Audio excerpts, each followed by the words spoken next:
Wysteria, energy, twister.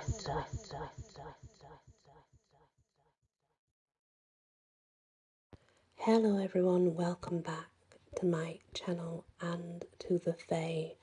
We are now on the Urisk.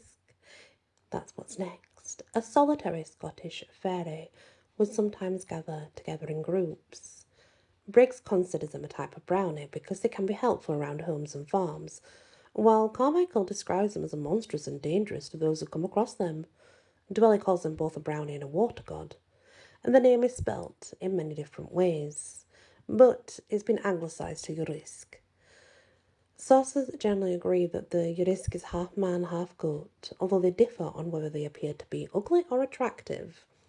Carmichael says he's a monster, half human, half goat, abnormally long hair, long teeth and long claws. That's from the 1900s.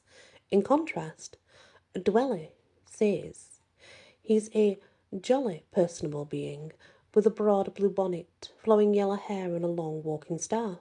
That's in 1902.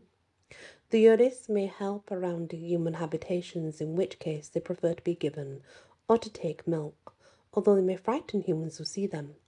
When in the wilds, they tend to be found around small bodies of water, perhaps a reason for Dweller referring to them as water gods.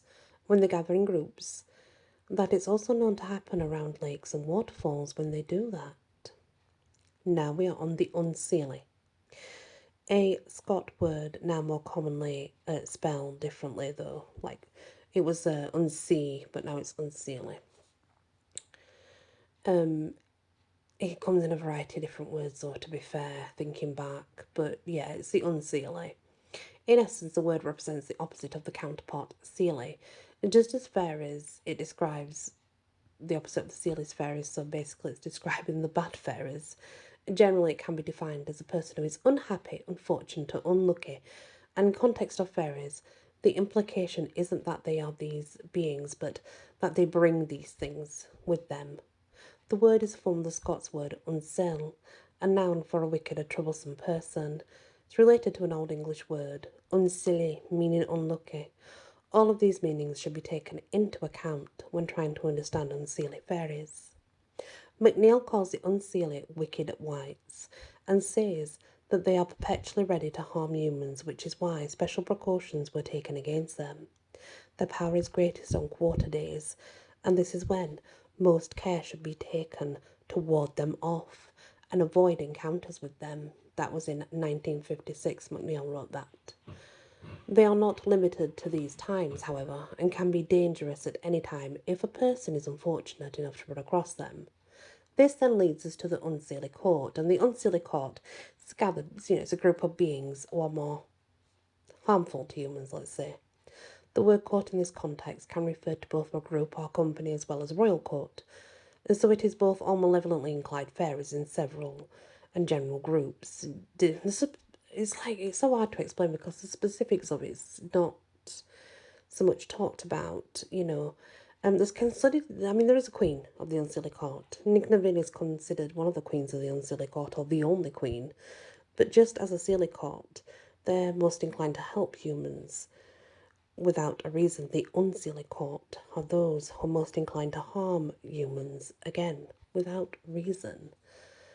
Their motivation is to act malevolently and often seem to delight in tormenting people for their own amusement. There are other reasons a person may find themselves at risk from the Unseelie court besides offering them entertainment, and the main secondary reason is, as a food source, many of the Unseelie court beings are known to eat humans.